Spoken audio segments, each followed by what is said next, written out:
नमस्कार। वृश्चिक राशि पर बहुत विशेष और हेल्दी डिस्कशन करेंगे आपके साथ, क्योंकि अगले कुछ दिनों में वृश्चिक राशि के लिए कुछ जो ग्रहों के परिवर्तन हो रहे हैं उनके सकारात्मक और नकारात्मक, नेगेटिव और पॉजिटिव प्रभाव आपको देखने और सुनने को और महसूस करने को मिलेंगे। लेकिन कोई जो नकारात्मक नेगेटिव चीज है उसका बचाव आप पहले से ही करेंगे तो ज़्यादा अच्छा होगा। आप सब लोग बुद्धिमान और नॉलेजेबल हैं, ऐसा मुझे मालूम है, और मैं आप सभी बुद्धिमान लोगों को, सभी बहनें, भाई, बच्चे, स्टूडेंट्स और जितने भी सीनियर सिटीजन हैं और बुद्धिमान जिनको नॉलेज है, बहुत अच्छी नॉलेज है एस्ट्रोलॉजी की बेसिक जानकारी, उनके लिए ये वीडियो है। जिनकी समझ में नहीं आता है उनको मात्र केवल सुन सकते हैं, और मैं बताना चाहूँगा ये जो वीडियो है सिर्फ और सिर्फ उनके लिए है जिनकी कुंडली में वृश्चिक लगन है या वृश्चिक राशि है, यानी कि जिनका जन्म ज्येष्ठा नक्षत्र, अनुराधा नक्षत्र और विशाखा नक्षत्र के शुरू के 3 चरण हैं। तो आइए शुरू करते हैं कि वृश्चिक राशि पर 12th हाउस में सूर्य का गोचर चल रहा है।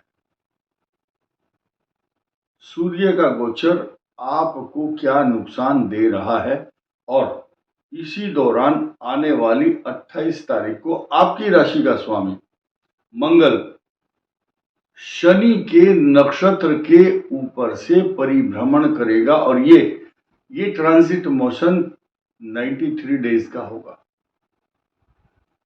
अब ऐसी स्थिति में जो विस्फोटक ग्रह के ऊपर से विस्फोटक ग्रह का ट्रांजिट होना और आपके 12th हाउस में बैठे हुए सूर्य पर दृष्टि डालना तथा वृश्चिक राशि की इस समय ढैया चल रही है तथा उस ढैया वाले स्थान पर भी मंगल की पूर्ण दृष्टि होना क्या मायने रखता है, क्या बताता है और क्या संदेश देना चाहता है, इस पर छोटी सी एक परिचर्चा आपको सुनने को मिलेगी। लेकिन साथ ही साथ ये भी मैं बताऊंगा,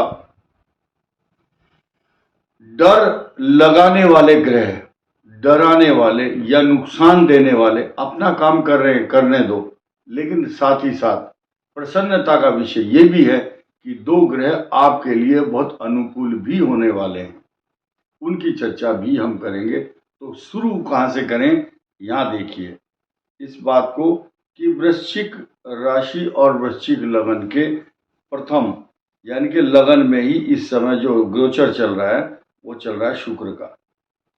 पंचांग मेरे पास है, सारी ग्रह स्थिति मेरे सामने इस समय मैं देख पा रहा हूँ। वृश्चिक लगन पर इस समय शुक्र की बहुत अच्छी पोजीशन दिखाई दे रही है। साथ ही साथ बुध का प्रवेश भी होने वाला। फिलहाल बुधादित्य योग आपके द्वादश भाव में है। बुधादित्य योग कुंडली में कहीं भी बैठ जाए अच्छा ही माना जाता है। आपके लाभ स्थान का स्वामी बुधादित्य योग बना रहा है। देखिए इनकम हाउस और आपका राज स्थान, प्रतिष्ठा, नौकरी, व्यापार और आपको डायनेमिक पर्सनालिटी बनाने वाला जो 10th भाव का स्वामी सूर्य है वो बुध के साथ है।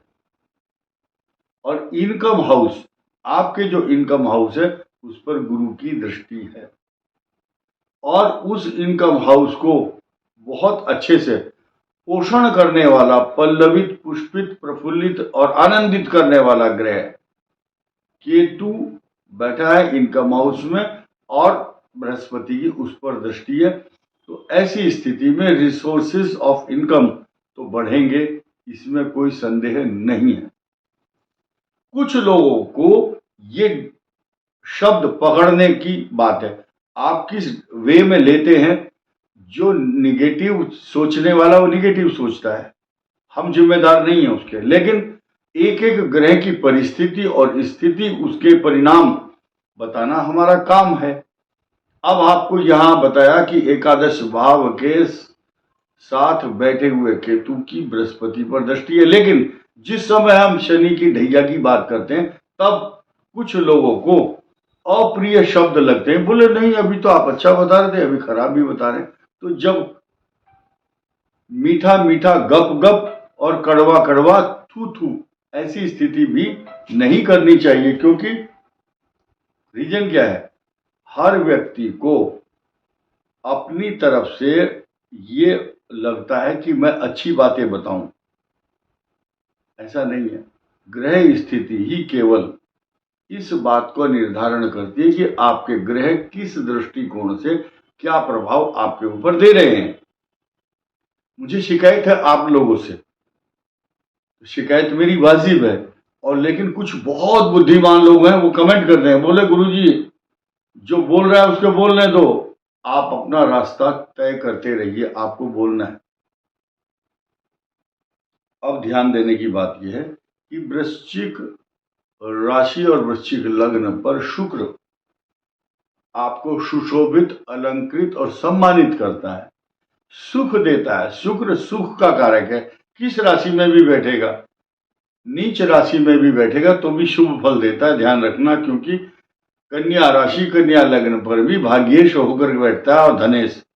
यहां तो ये वृश्चिक राशि है, क्योंकि वृश्चिक में केंद्र का स्वामी शुक्र जब लगन में बैठता है उसकी दृष्टि सप्तम भाव पर होती, जो सुख प्रदान करता है। दाम्पत्य जीवन हो चाहे आपके खान पान से संबंधित रसास्वादन, सुख के साधन देता है। अब यहां एक बात ध्यान देने की है, आपका जो केंद्र स्थान है पूरा वो फुल है एकदम, जैसे कंपार्टमेंट होता है वो फुल होता है, चारों सीट है, चारों सवारी फुल है। लेकिन एक सवारी दसम भाव 12th में चला गया, बुधादित्य योग बना रहा है, सिर्फ लगन फुल है। सप्तम और चतुर्थ भाव में शश योग बना करके शनि की ढैया के दुष्प्रभाव जरूर होते हैं, लेकिन यही शनि आपको भूमि, भवन, वाहन, सवारी, प्रॉपर्टी, जायदाद, पैसा, हर प्रकार के सुख देने के लिए तत्पर है, उद्यत है, निरंतर लाभ भी देगा। प्रॉस्पेरिटी के साथ साथ मैटीरियलिस्टिक वस्तुएं आपको प्रदान करेगा, इसमें कोई संदेह नहीं है। साथ ही साथ आप ध्यान दीजिए कि आपका जो भाग्य स्थान है, भाग्यम फलति सर्वत्र, भाग्य चारों तरफ फैलता है, और एक पॉजिटिव स्मार्ट ग्रह आपके लगन का स्वामी, आपकी राशि का स्वामी आपके भाग्य स्थान में जब बैठेगा तो कितने ही लोग बुरा चाहें, यानी कि आपको भगवान की कृपा से, आपने सुना होगा बाल न बांका कर सके जो जग बैरी होए। कितने ही दुश्मन आ जाए, कितने षड्यंत्रकारी, कितने ही अनिष्ट करने वाले, कितने ही आपकी चुगली करने वाले, कितनी निंदा करने वाले, और पीठ पीछे षड्यंत्रकारी लोग आपको धमकी दे रहे हैं कि मैं आपके खिलाफ कुछ कानूनी कार्रवाई करूंगा। कुछ लोगों के ऐसे ग्रह चल रहे हैं, सभी के नहीं। तो जिनकी कुंडली में ऐसा ढैया का, वृश्चिक का, लग्न का या महादशाओं का साइड इफेक्ट चल रहा होगा, उनको ऐसी स्थिति से गुजरना पड़ रहा है। कई का ट्रांसफर भी हो रहा है, कोई विदेश जा रहा है, कोई आ रहा है, किसी का वीजा बन गया, किसी का नहीं बना। इस प्रकार की सिचुएशन से गुजरना पड़ता है। तो जब भाग्य स्थान मजबूत होता है तो जहां एक कदम आप रखते हैं, सफलता भाग्य स्थान का स्वामी तो आपके लग्न में होगा, और लग्न का स्वामी आपके भाग्य स्थान में होगा, और गज केसरी योग बना करके आपको प्रफुल्लित, आनंदित, प्रसन्नचित्त रखेगा। इस वीडियो में इतना ही। धन्यवाद, नमस्कार।